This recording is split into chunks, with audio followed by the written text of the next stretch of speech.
Ok, entonces comenzamos de nuevo. Muchísimas gracias. Disculpen el problema técnico. Entonces vamos a comenzar con esta breve y panorámica visión de la muerte y los entierros en el antiguo Perú. Antes de entrar al tema, una ubicación geográfica para que más o menos entendamos cómo es la realidad del Perú. Se puede dividir este país en tres grandes regiones naturales, cada una con su propio clima. La costa desértica, estrecha, pegada al Océano Pacífico, atravesada cada cierto trecho por ríos de caudal estacional. La sierra agreste con alturas hasta de 6.000 metros en las cumbres nevadas, con valles interandinos muy fértiles, distintos pisos ecológicos y climáticos, y luego la selva con diversas altitudes hasta llegar a la llanura amazónica. En esta zona geográfica es donde se desarrollaron a lo largo del tiempo muchas civilizaciones. Acá tenemos un valle típico de lo que es la costa, donde se puede ver el desierto, cómo se une con las zonas fértiles. Y es precisamente ese clima desértico el que ha facilitado la conservación de numerosas evidencias arqueológicas. Por ejemplo, en esta vista tenemos acá, en el ángulo inferior izquierdo, la antiquísima ciudadela de Caral, fechada hacia el año 3000 antes de Cristo, con vigencia hasta aproximadamente el 1500 antes de Cristo. Es una de las zonas arqueológicas más notables del Perú, muy cerca a Lima. También en la Sierra Central tenemos estos entornos geográficos, y en la selva estos otros que están ustedes viendo de la llanura amazónica. Y también para entender la periodización de la historia del antiguo Perú, tenemos una serie de propuestas muy similares entre sí, naturalmente. Acá en el Perú, a diferencia, por ejemplo, de lo que es la arqueología mesoamericana, no se usan los conceptos de preclásico, clásico y posclásico.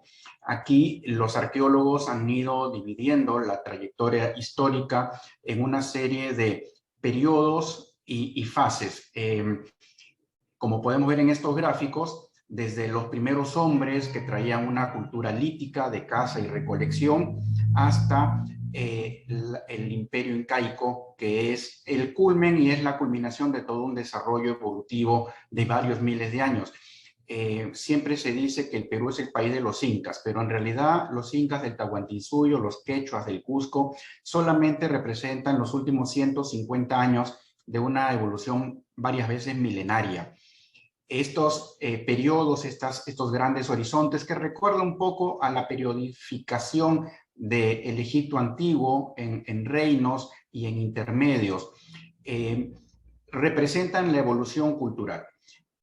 Lo que llamamos como alta cultura, es decir, desarrollos tecnológicos sobresalientes en asuntos como el cultivo, la agricultura, la cerámica, la orfebrería, la textilería, la construcción, las comunicaciones, etcétera, van surgiendo en este periodo llamado formativo, que también se llama horizonte temprano, entre los 1800 antes de Cristo y 100 antes de Cristo aproximadamente, siglos más, siglos menos. Ahí es donde se van decantando, se van formando precisamente las características de las diversas culturas del Perú antiguo. Entonces, con esta visión vamos a ir viendo nuestros ejemplos de enterramientos. Debo de añadir o debo de comenzar que la arqueología en el Perú históricamente, tradicionalmente, ha sido una arqueología de carácter funerario. Desde un inicio, los arqueólogos o los protoarqueólogos, como este caso de los alemanes Alfons Stubel y Wilhelm Reis en 1895, protoarqueólogos en realidad, 1875, excavaron una necrópolis muy cerca a Lima, la necrópolis de Ancón. Y sus hallazgos fueron descritos con una serie de acuarelas y documentos muy importantes para el momento. Recordemos que es una época todavía no existía la arqueología como ciencia moderna, por eso se los considera protoarqueólogos.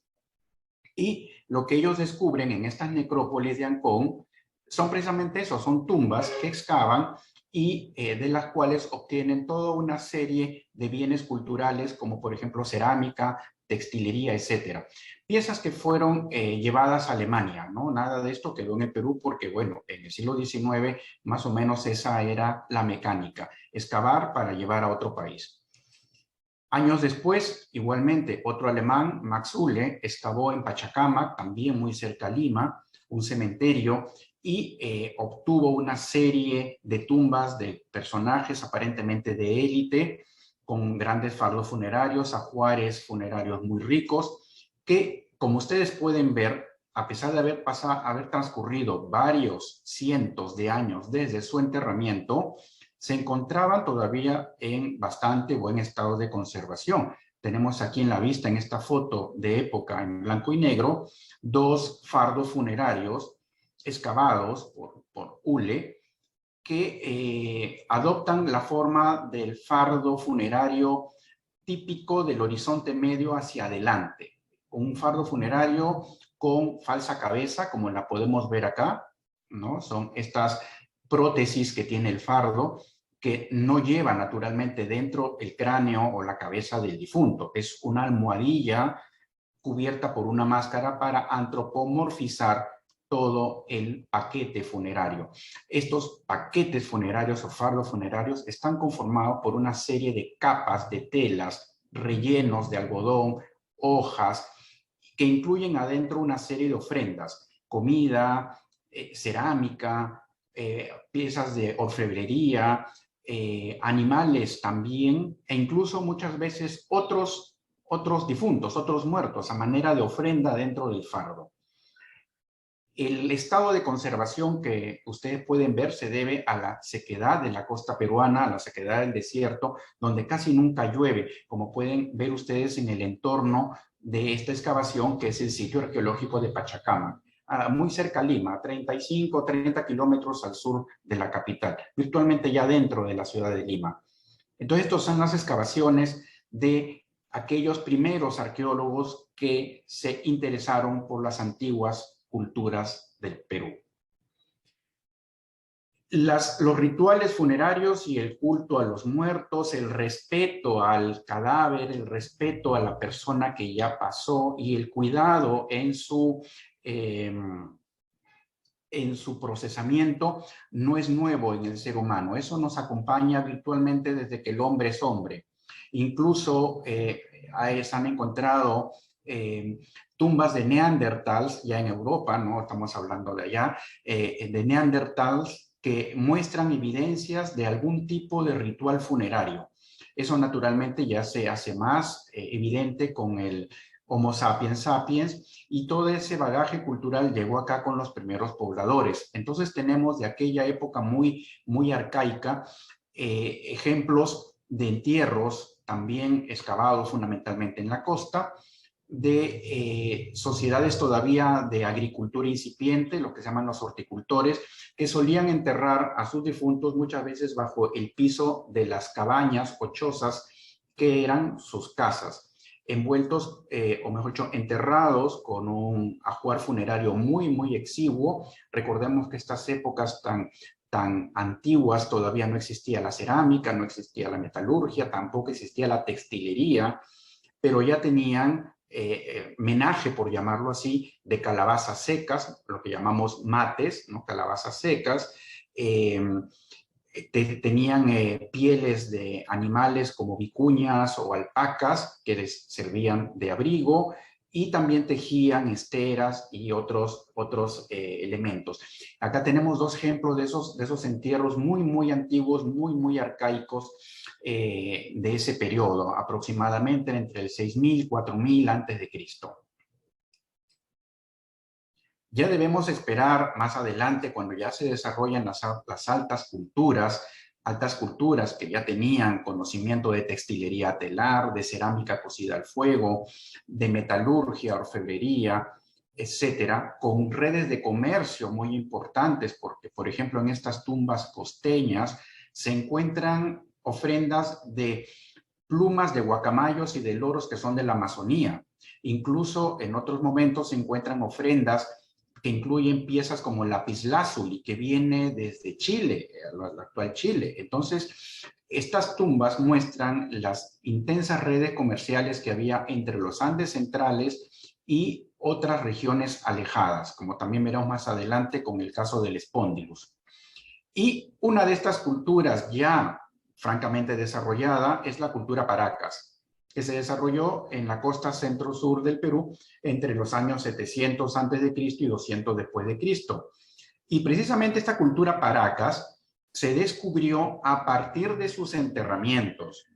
Fue el arqueólogo Julio César Tello, un arqueólogo peruano, que en los años 20, siguiendo la pista de ciertos textiles finos que estaban vendiéndose en Lima, llegó a este lugar, que como pueden ver ustedes acá en este diorama, en esta reconstrucción museográfica de la derecha, pueden ver el entorno de la península de Paracas, que es un entorno absolutamente desértico.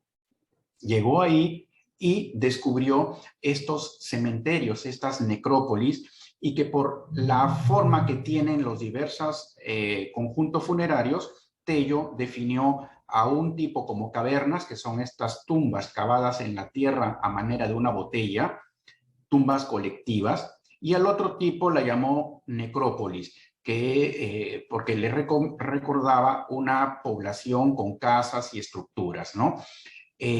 Y en estos sitios, tanto en las tumbas de cavernas como en las tumbas de necrópolis, todas en la misma península de Paracas, esta sociedad enterraba a sus muertos, pero aparentemente no eran cualquier muerto, eran difuntos de élite, por los ajuares funerarios que tienen. Todos estos paquetes funerarios, estos fardos Paracas típicamente que tienen una forma como de higo, ¿no? Son un conjunto, están formados por un conjunto de capas y capas de textiles, algunos de ellos muy finos, y otras ofrendas de mucho valor, lo que hace suponer que este cementerio en particular no era un cementerio popular, era un cementerio de élites. Y gracias a este cementerio es que se conoció a esta cultura, que recibió el nombre del sitio donde está ubicado este cementerio, que es la península de Paracas. Seguramente algunos de los que me están oyendo han venido al Perú y han hecho un tour a Paracas, y precisamente de ahí es donde proceden estos ajuares funerarios que vamos a ver aquí. Y este es, por ejemplo, el dibujo de uno de estos fardos funerarios con textiles riquísimos que no solamente están en el Perú, sino que por el saqueo y por el tráfico de antigüedades han ido migrando y se los encuentra en muchos museos del mundo. Como en la década de 1920, todavía 20, 30, 40, no había fotografía a color, Tello recurrió a un dibujante eximio, un muy buen dibujante, que fue Pedro Rojas Ponce, que retrata los fardos funerarios, como vemos acá. Ya de por sí, estas acuarelas de Rojas Ponce ya son verdaderas obras de arte. Y simplemente un detalle de estos textiles de uso funerario, ofrendatorios a el difunto que estaba enterrado en el núcleo de cada uno de estos fardos. Estos son los famosísimos textiles de Paracas, que tenían una función en vida, sí, pero también una función funeraria y mortuoria, puesto que formaban todo el alijo y toda la ofrenda. Unos años después del desarrollo o del fin de la cultura Paracas en la costa sur del Perú, tenemos en la costa norte de lo que ahora es el Perú la cultura Moche, que en los últimos 20, 30 años ha estado teniendo muchísima relevancia por una serie de descubrimientos arqueológicos. Fundamentalmente descubrimientos de tumbas, ya sea de tumbas de élite o de tumbas populares. Y la tumba Moche por excelencia, por llamarlo así, es la famosísima tumba del señor de Zipán. ¿Quién fue el señor de Zipán? Fue un gobernante mochica o moche de la costa norte, de ciertos valles de la costa norte. Y la suerte de este señor fue que fue excavada científicamente en el año 87. En 1987, el arqueólogo Walter Alba, de nuevo siguiendo la pista de unos saqueadores de tumbas, llegó a este lugar inició una campaña arqueológica y al poco tiempo descubrió la que fue considerada en su momento la primera tumba de un gobernante del Perú antiguo, excavada arqueológicamente. Una tumba de cámara en el núcleo de una plataforma funeraria hecha de adobe, donde en el centro de esa cámara funeraria estaba el ataúd, o sea, era realmente un ataúd, porque las evidencias mostraban que era una caja hecha con tablas de madera y que también ese ha sido el primer caso de un ataúd conocido para la arqueología peruana en el Perú antiguo.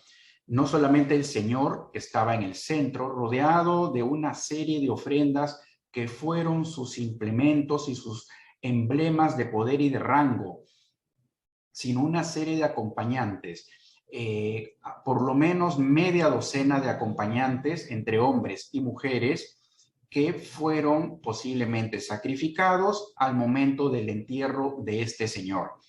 Este descubrimiento del señor de Zipán fue pomposamente comparado con el descubrimiento de la tumba de Tutankamón. No solamente por ser también un gobernante, sino por la riqueza de los objetos que se hallaron en el interior. Lo que ustedes están viendo es una reconstrucción museográfica, es un diorama a escala natural de la tumba al momento de su descubrimiento. El señor de Zipán en el centro de este ataúd de madera, cubierto totalmente por capas y capas y capas de ofrendas funerarias de distinto tipo, desde objetos metálicos hasta piezas textiles, collares, pectorales, etc., conchas de espóndilus, como veremos más adelante, y sus acompañantes en unos cajones de cañas mucho más sencillos. Acá tenemos una fotografía del proceso ya de develamiento del cajón del propio señor de Zipán. Pueden ver parte de las ofrendas, como por ejemplo estas orejeras, que son unas especies de decoración para tocados de cabeza a manera de enormes aretes.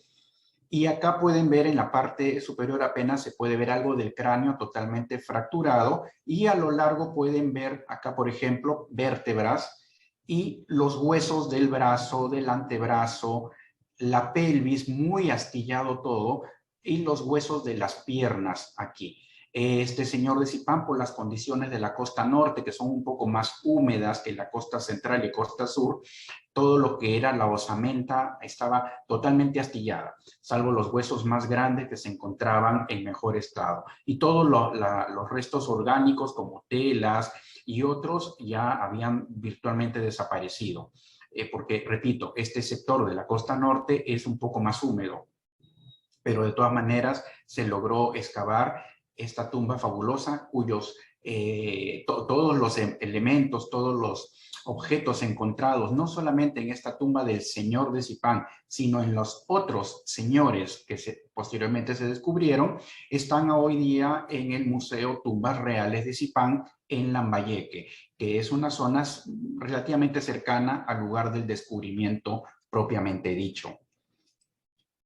Acá nuevamente un dibujo de la National Geographic de lo que fue la tumba del señor de Zipán, y pueden ver la cantidad de acompañantes. Tenemos lo que llamaron el vigía, que estaba embutido en una de las paredes, el guardián, un soldado aquí, y debajo de eso estaba el señor con una serie de acompañantes, repito, entre hombres, mujeres e incluso algunos niños o adolescentes, además de todas las ofrendas de cerámica, conchas de espóndilus como tenemos acá, que fueron muy importantes en todo el Perú antiguo. Pero también en Zipán, y este es un ejemplo de las piezas que se lograron excavar, parte del ajuar funerario, una de las orejeras, esta es la orejera del pato, que la podemos ver aquí, no sé si me ven en el cursor, pero bueno, acá en la parte superior, junto a la cabeza del señor de Zipán, está in situ, donde se ubicaba al momento del descubrimiento esta orejera del pato. Pero en esta plataforma de Zipán no solamente se encontró al señor de Zipán, sino se encontró una serie de tumbas de cámara de personajes de élite, lo que llevó a la conclusión a los arqueólogos que este montículo arquitectónico era una plataforma funeraria, un mausoleo de las élites gobernantes de esa zona del norte del Perú. Y esta tumba que estamos viendo en este momento era la tumba, bueno, fue puesta así, del viejo señor de Zipán, porque los arqueólogos dedujeron que era más antiguo que el señor que habían descubierto antes. Y además de este señor de Zipán, en esta plataforma, se descubrió la tumba de un sacerdote, de unos guerreros, etc. Todo esto, repito, está en el Museo Tumbas Reales de Zipán. Como ustedes pueden ver en el ajuar funerario, destaca la presencia de muchos metales. Todo lo que ven ustedes verde es cobre o aleaciones de cobre, cobre con plata, cobre con oro, hay cobre dorado y también hay objetos que sí son puramente de lámina de oro o de lámina de plata. La complejidad de la excavación y la posterior restauración y museografía de estos objetos ha sido muy grande, pero se ha logrado rescatar muchísimo, muchísimo de estas ofrendas funerarias. Siguiendo con el mundo moche o mochica de la costa norte del Perú, que como les comenté, se ha puesto entre comillas de moda en los últimos 30 años, 35 años, tenemos otro sitio arqueológico, Cao o el Brujo, también en la costa norte, en el límite entre el desierto y el Valle Fértil, donde otro montículo arquitectónico de mucha importancia, lo que nosotros en el Perú llamamos Huaca, ¿no? Fue excavado desde los años 90 y en uno de los patios decorados con pintura mural, esta pintura mural que está acá es de época, es de hace pues casi 2000 años atrás. En uno de estos patios se hallaron una serie de tumbas y se excavaron y en una de ellas apareció un fardo funerario que vemos acá en proceso de desenfardelamiento y de limpieza, un fardo funerario que en un primer momento se consideraba que era pues de un jefe guerrero o de un gobernante masculino por la presencia de unas porras y además del empaque de enterramiento y de ofrendas que tenía. Pero luego, cuando siguieron las investigaciones y se llegó al cuerpo, resultó que era una mujer.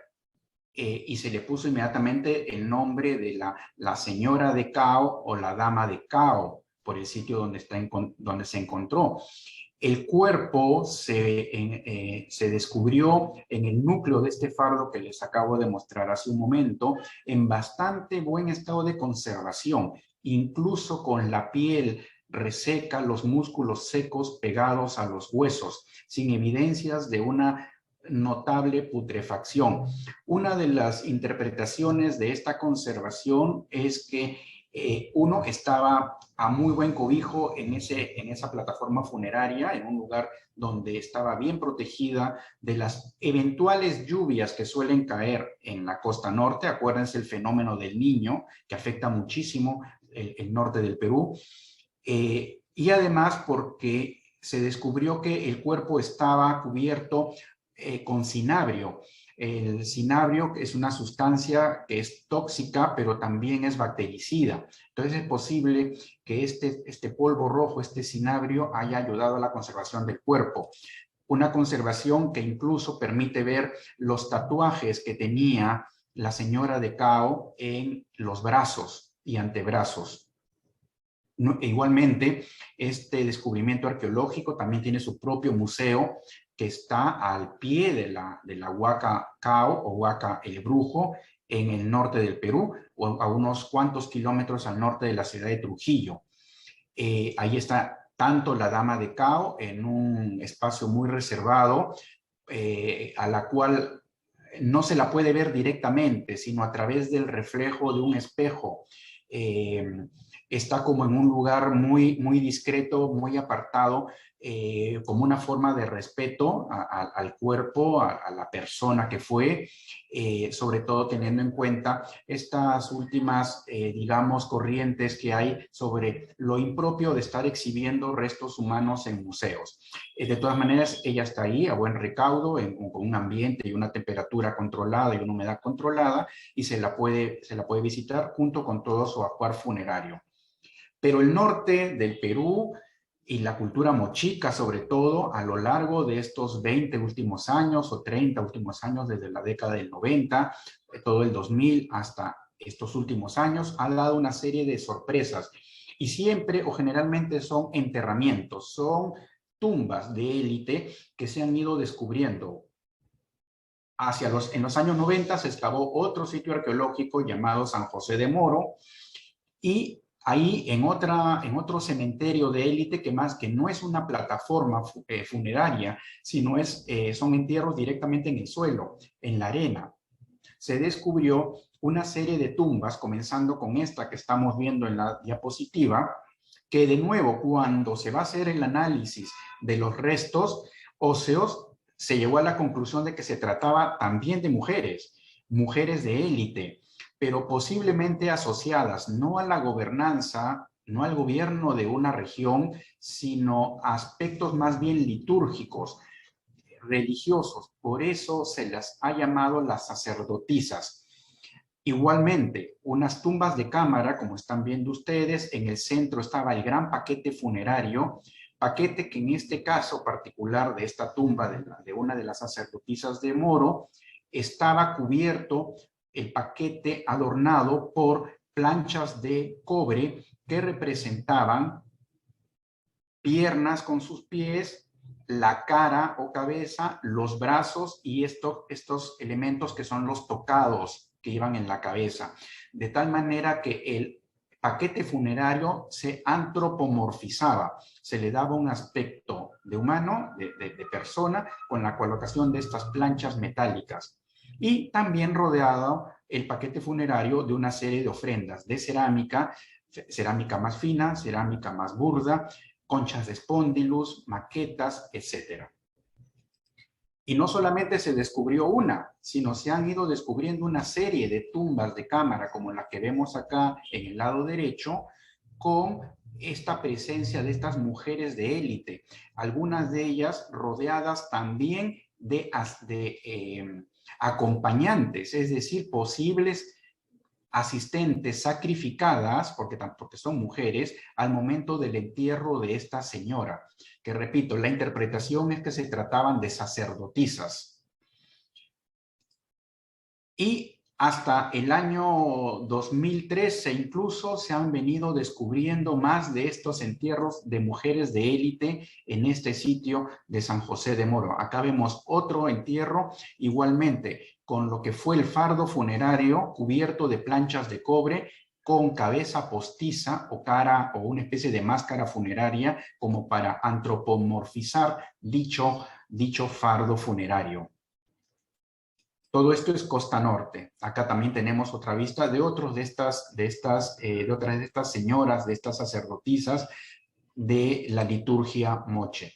Y precisamente de los moche o de los mochicas tenemos representaciones gráficas en su cerámica del entierro de personas de élite. Y acá tenemos la representación en 2 dimensiones, o la transcripción, mejor dicho, de la decoración de una vasija globular que vamos a ver a continuación, donde podemos ver lo siguiente. Acá en el lado de la derecha tenemos que 2 personajes míticos, uno que parece una iguana y el otro que parece un viejito, están descendiendo mediante sogas, que acá pueden ver las sogas, con una cabeza como de serpiente, están descendiendo este elemento que se identifica como el paquete funerario, que incluso ustedes pueden ver acá, tiene una cara representada, como hemos visto en los paquetes funerarios hallados en Moro. Y estos personajes están descendiendo este paquete funerario en algo que parece ser una plataforma de niveles superpuestos, Acá tenemos ver, estos registros son niveles, son plataformas a manera de una pirámide escalonada, digamos, como son las pirámides Moche y del norte del Perú, escalonada donde hay una serie de personajes que están observando esta ceremonia del entierro. Esto es el desarrollo en 2 dimensiones, el dibujo de botellas como esta, que proceden muy posiblemente, esta está en una colección privada, por lo tanto no se sabe de dónde viene, pero proceden con mucha seguridad del sitio de San José de Moro. Acá pueden ver la botella y en el cuerpo globular no es el mismo dibujo, esta es otra pieza, pero es la misma escena. Acá están dos personajes, que lo vemos acá un poquito, las sogas que están bajando un paquete funerario que tiene cabeza, o mejor dicho, máscara funeraria aplicada. Y los personajes con esta especie de tocado como si fueran arlequines medievales, que se identifican como las sacerdotisas en vida, están viendo cómo entierran o participando del entierro de otra de las sacerdotisas ya difuntas. Entonces, de los Moche es virtualmente la única cultura que se tienen representaciones del momento de entierros de personajes de élite, que era una ceremonia también. Y también en el norte, la tumba del señor de Úcupe, otro descubrimiento relativamente reciente, otro jefe político-militar de otro valle de la costa norte, pero también del área de influencia de la cultura moche. Pueden observar aquí la cámara con las ofrendas funerarias de cerámica y el cuerpo totalmente cubierto de ofrendas funerarias de metal, de metales, de diademas, coronas, porras, placas metálicas decorativas, etcétera, etcétera, etcétera, de cobre.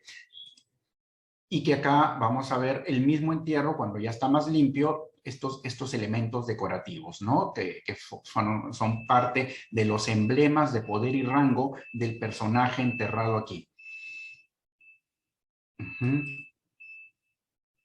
Más cuando ya esta sociedad, tanto la Moche como otras contemporáneas que no he mencionado, por ejemplo, la cultura Nazca en la costa sur del Perú, la que trazó las famosas líneas y geoglifos de Nazca, estas sociedades entran en una decadencia hacia el año 600-700, irrumpe en la escena de los Andes centrales una sociedad de origen serrano que viene de la zona de Ayacucho, que es la cultura o la sociedad Wari, a la que se considera el primer imperio del Perú antiguo, porque tuvieron a lo largo de 300, 400 o 500 años una expansión muy, muy grande por lo que ahora se llama Perú, que incluso hasta más allá, porque en el norte de Chile y en parte de Bolivia también se encuentran vestigios de esta sociedad llamada Wari. Repito, considerado el primer imperio. Y se ha descubierto recientemente, este es un descubrimiento de hace unos 7 años atrás aproximadamente, acá en la costa norte del Perú, norcentral mejor dicho, en el sitio llamado el Castillo de Guarmey, una misión polaca descubrió un entierro de élite igualmente, como vemos acá en este dibujo, que también le debemos agradecer a la National Geographic por esto, un entierro colectivo en una plataforma de lo que se pensaba en un primer momento. Este es el lugar del entierro tal cual está ahora, de adobe, porque es una construcción costeña, y en estas cámaras se encontraron estos entierros, una colección de fardos con ofrendas, y la principal, porque también resultó mujer, es la que se llama la Dama de Guarmey o la Reina de Guarmey, y que estaba rodeada igualmente de una serie de ofrendas funerarias de la más alta calidad, cerámica muy fina, e incluso un vaso quero que tenemos acá en este dibujo, un quero hecho de piedra alabastro, que no hay en la región costeña, eso viene desde la sierra. Se la interpreta, se la identifica como una señora. de élite, naturalmente, por las ofrendas. No se sabe exactamente qué función tuvo, por qué estaba ahí, qué hacía tan lejos de la capital Wari, etcétera. Pero es parte, pues, de toda esta influencia de esta cultura Wari a lo largo de gran parte de lo que ahora es el territorio peruano. Son uno de los antecedentes, largo tiempo después o antes de los incas del Cusco. Y acá en estas imágenes podemos ver estas ofrendas que tenía, varios pares de orejeras en metales preciosos, cerámica muy fina, el vaso de alabastro que les he comentado, y por acá pueden ver los huesitos ya desarticulados de esta dama Wari de Huarmey, que repito, esto está pues a mínimo 700 kilómetros u 800 kilómetros al norte de lo que es la capital de la cultura Wari, que está en la Sierra de Ayacucho, que es la sierra centro-sur del Perú. Esto está en la costa norcentral, para que se observe cuál es la extensión de esta sociedad. Que repito, se descubre en este lugar una tumba de élite.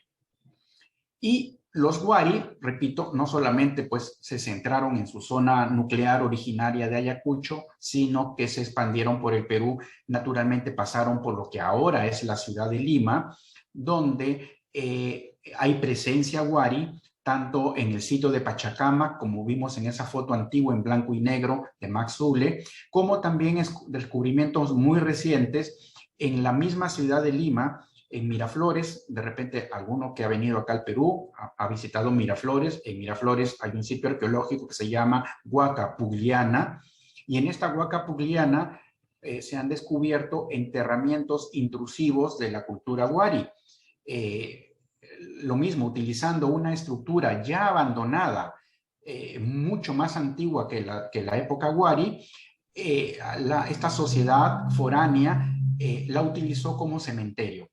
Y se han descubierto los fardos, los paquetes donde ya aparecen estas novedades que son, por ejemplo, el uso de las falsas cabezas, como vemos acá en este fardito. Bueno, en los dos vemos la falsa cabeza, que antropomorfizaba, repito, el paquete funerario.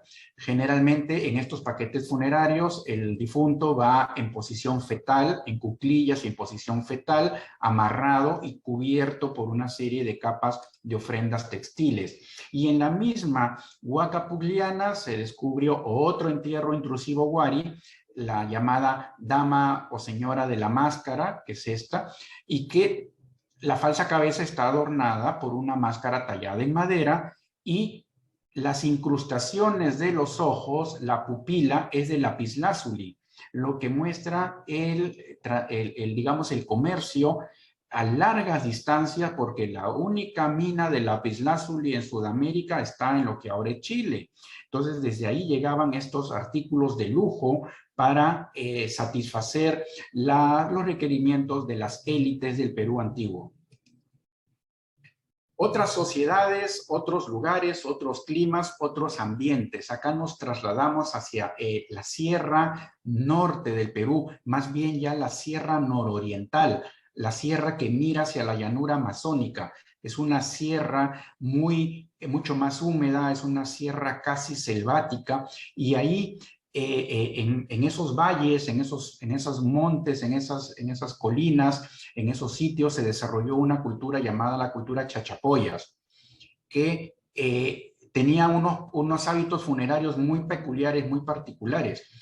Construían mausoleos verdaderamente, estructuras a manera de casas, en lugares muy inaccesibles, como veremos también en otras imágenes, que eran usados como entierros colectivos, sitios de entierros colectivos, posiblemente clanes, dinastías familiares, grupos de población de cierto nivel, etc. Como ustedes saben, en el antiguo Perú no existió lenguaje escrito, por lo tanto, todo lo que uno puede saber del antiguo Perú procede de las excavaciones arqueológicas y de las deducciones que los arqueólogos hacen de todos estos hallazgos. Entonces, esto es un ejemplo de los enterramientos de la cultura chachapoyas en Rebach, los mausoleos de Rebach.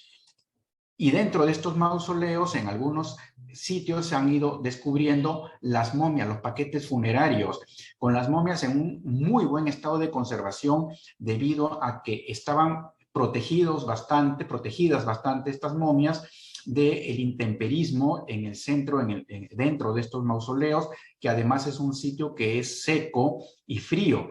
Entonces, se logró conservar muy bien tanto el cuerpo, sus tejidos blandos, como pueden ver ustedes acá en esta momia, y también las prendas textiles con que se forraba el fardo funerario o malqui, como es llamado también ya como una palabra quechua muy posterior, ¿no? El malqui.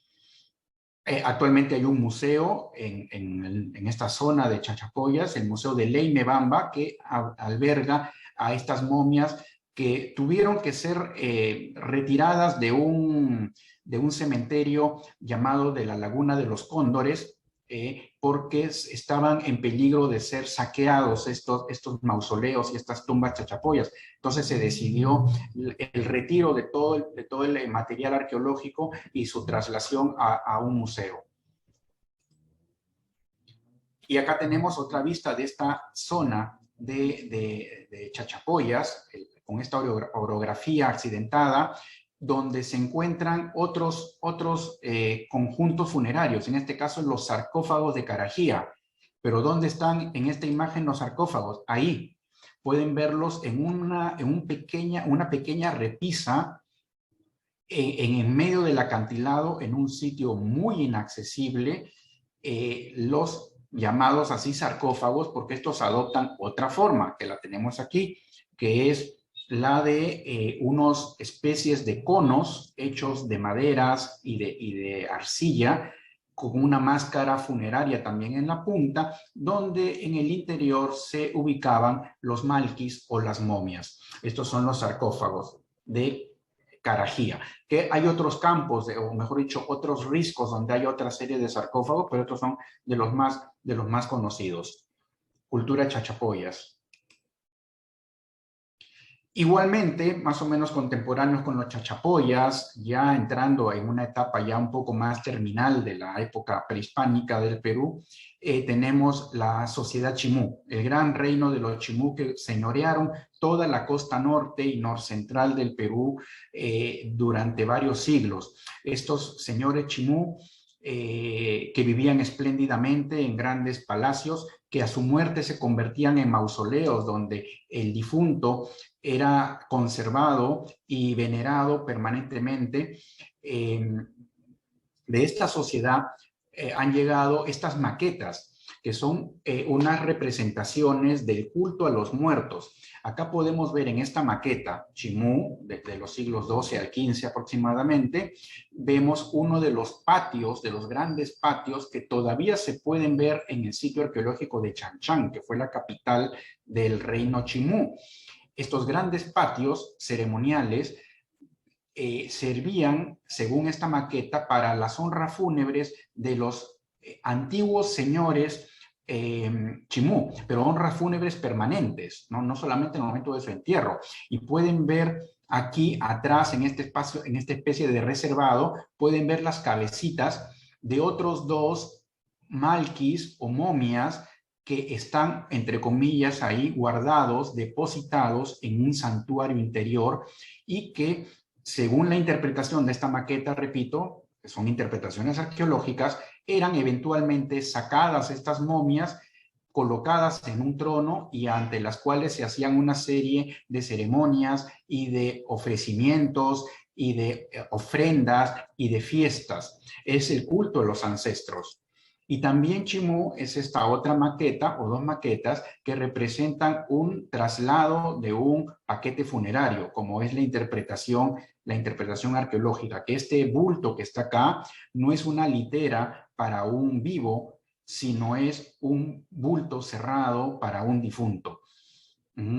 Son piezas en madera con incrustaciones de concha, de carey, de espondilus, etcétera, de la época Chimú. Otro tipo de construcciones funerarias, las famosas chulpas o torres funerarias de la región del lago Titicaca, la región del Collao. Estos señoríos que se ubicaban en Puno, lo que ahora es Puno, o el altiplano peruano-boliviano, porque ustedes saben, el altiplano se comparte entre estas dos repúblicas, desarrollaron esta forma de enterramiento en unas torres cilíndricas, donde hay una pequeña abertura en la parte baja, y en el interior debieron haber estado los malquis. Lo que sucede es que estas chulpas han sido saqueadas durante siglos. Entonces, las evidencias virtualmente han desaparecido, pero sí se han encontrado restos de huesos dispersos, cerámica quebrada, etcétera, etcétera. Por lo tanto, es de conocimiento general o de consenso que se trata de estructuras funerarias y que el sitio de Sillustani junto al lago Titicaca no es el único. Acá hay otro campo de chulpas que incluso las presentan no solamente cilíndricas, sino también de planta cuadrangular. Esto corresponde a los señoríos Lupaca y Coya, y también en la época ya del Tahuantinsuyo, en la época de los incas, se siguieron construyendo. Y en otra parte del Perú, en el norte, en Cajamarca, ¿no? Una zona vecina a lo de la cultura Chachapoyas, también hay otra forma de enterramiento diferente, que son perforaciones en las colinas a manera de nichos, ¿no? Más o menos profundos, o cavidades completamente cavadas en la roca como si fueran tumbas subterráneas, donde, según la arqueología, en estos espacios se podían depositar los cuerpos de los difuntos y que estén ahí quizá expuestos permanentemente a la vista. Esa es la interpretación arqueológica de estas llamadas ventanillas, porque parecen ventanitas, de Otusco y de otros campos de la zona de Cajamarca, muy, muy vecina a la misma ciudad de Cajamarca, como vemos acá también. Y ya culturas más tardías, más cercanas a nosotros, ya más cercanas a lo que ya sería después la conquista, la invasión incaica de toda la costa peruana, de todo el Perú, la cultura chancay, acá muy cerca de Lima, en la costa norte de Lima, famosa por sus cementerios muy extensos y muy ricos, fosas funerarias cavadas directamente en la arena, a veces con paredes reforzadas de adobes, donde en el centro iba el paquete funerario rodeado de una gran cantidad de piezas de cerámica y otros tipos de ofrendas. Y ya también para la época incaica, cuando ya los incas a partir de 1450, de 1470, invaden la costa del Perú, conquistan toda la costa, la zona de lo que ahora es Lima, dejaron en un sitio aquí de la misma ciudad, donde ahora es la misma ciudad de Lima, un cementerio muy rico, pero que lamentablemente este cementerio fue invadido por personas sin hogar y pobres migrantes desde la sierra, invadieron el terreno del viejo cementerio de Puruchuco Huaquerones, y en esta imagen de acá de la derecha ustedes pueden ver cómo está el cementerio incaico, y encima nomás está la ciudad, este es el colegio. Y esto se hizo una labor de rescate arqueológico donde se pudo, que fundamentalmente eso fue en el patio del colegio, para tratar de rescatar lo que se podía. Y por ejemplo, acá en esta foto de la derecha tenemos un aríbalo, que es una forma cerámica típica inca Tahuantinsuyo. Y estos grandes fardos conservan la vieja tradición de los fardos guari, de los fardos de la costa central, de un gran paquete con la cabeza falsa encima. Este es un ejemplo de un enterramiento inca clásico. Este enterramiento procede de la mismísima ciudad del Cusco, ¿no? En una zona periférica al centro histórico, pero es la misma ciudad actualmente, y que muestra un patrón funerario distinto a lo que hemos ido viendo. ¿Por qué? Porque las culturas, cada una, tenía sus propios patrones funerarios. Por ejemplo, hemos visto que los moche se enterraban de manera horizontal, como el señor de Zipán, como la dama de Cao, horizontal, no adoptaban la posición fetal. La cultura Paracas, sí, eran posiciones fetales, envuelto en una serie de mantos, lo mismo que después los Wari y otras sociedades derivadas de los Wari, como por ejemplo los Chancay o los Ishma de Lima, que el paquete iba, el difunto iba acuclillado en posición fetal y envuelto para formar un fardo de perfil más o menos cuadrangular, como si fuera un gran bloque de ladrillos con una cabeza postiza. En el caso de los incas del Tahuantinsuyo, eso no es así. Y para comenzar, las condiciones climatológicas de Cusco no permiten la conservación de textiles, por eso acá se pueden ver los huesitos, un par de tupus o alfileres, acá están, en metal, posiblemente plata o cobre, y ofrendas de cerámica del típico estilo inca imperial, cerámica inca imperial químicamente pura. Y en la costa norte, un entierro inca provincial. Estos sí son incas. Todos los anteriores que hemos visto no son incas. Y aquí en este entierro podemos ver que entre las manos alberga la concha espinosa de una valva de Spondylus. El Spondylus es un bivalvo, es un molusco marino que tiene una concha de color rojo y que solamente vive, ese Spondylus vive en los mares tropicales del Ecuador, en la zona de la bahía de Guayaquil. Ahí es donde están los campos, o mejor dicho, los criaderos, entre comillas, de conchas de Spondylus. Y esta concha llegaba a todo el Perú antiguo y más allá a través de las redes de comercio, porque tenía un enorme valor simbólico. Y hablar de la muerte es también hablar de los sacrificios humanos, hablar de las ofrendas de seres humanos para diversos propósitos. Entonces, ¿en el Perú antiguo existieron los sacrificios humanos? Sí, existieron los sacrificios humanos en distintas sociedades, ya lo hemos visto con el señor de Zipán y su séquito de acompañantes, todos sacrificados para acompañar al más allá a su señor. Y acá vemos un descubrimiento bastante reciente en igual costa norte del Perú, en Huanchaco, muy cerquita a Trujillo, ahí a tiro de piedra de Trujillo, a tiro de piedra de Chanchán, donde se ha descubierto un sector de ofrendas de sacrificio masivo de niños y de llamas. Hay un artículo muy interesante de esto en la revista National Geographic, que es la que ha estado apoyando la National Geographic Society, este rescate arqueológico, porque esta zona también que nosotros la vemos acá en la foto como si fuera el desierto, está virtualmente ya dentro de la ciudad de Huanchaco, que es un suburbio de Trujillo. Entonces, la presión urbana es muy fuerte aquí, entonces se está haciendo este trabajo de rescate arqueológico y se descubrió que es una zona de sacrificios masivos de niños. Cientos de esqueletos de niños y de llamas se han encontrado aquí. Aparentemente todos o gran parte de ellos sacrificados en un mismo evento relacionado con un fenómeno del Niño, un fenómeno de lluvias torrenciales que afectaba totalmente el clima, destruía campos de cultivo, alteraba el mar, etc. Para paliar la furia de las divinidades y traer su buena voluntad, los Chimú hicieron más de un episodio de estos sacrificios masivos. Y también los incas del Tahuantinsuyo, los incas del Cusco, también recurrían a estos sacrificios, como vemos acá en esta niña del Nevado, de un santuario de altura, que son, seguramente ustedes ya saben de ello, que son sitios de culto en las montañas nevadas por encima de los 5.000 metros de altura, donde hay nieve y hielo perpetuo. Por eso el estado de conservación espectacular de estos cuerpos. En el caso de lo que vemos aquí, es del Nevado Yuyayaco en Argentina. Esto no pertenece al Perú, pero sí a la esfera cultural inca. Entonces, estos sacrificios humanos se realizaron y son realidades. Ahora,